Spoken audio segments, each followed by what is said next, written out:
In addition to the ammonites, there are many other fossils that can be found at the site. One of the ones that you'll see most often, and one of the first fossils you'll find, is this one right here. This is an inoceramic clam.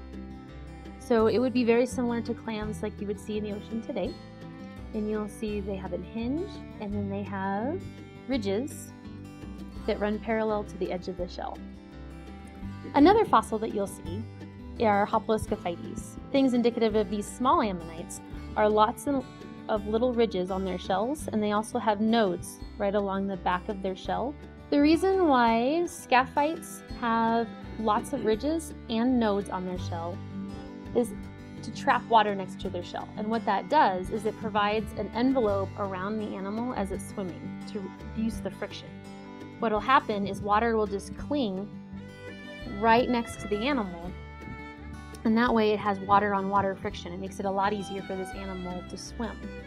The smaller male ammonites also have nodes right around the umbilicus of their shell for the same reason. It allows them to swim easier because they're not quite as big and strong as the female ammonites.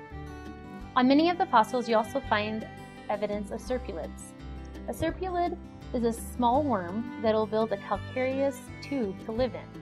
When they're hungry, they'll stick their gills out of the tube and filter feed and collect small organisms as they pass by in the water. The only thing that is left behind are the calcareous tubes that they lived in.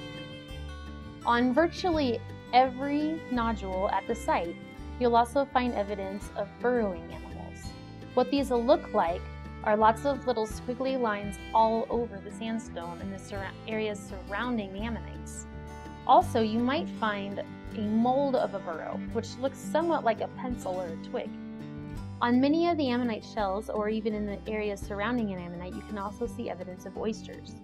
What they'll look like is often shell material in the shape of a kidney bean.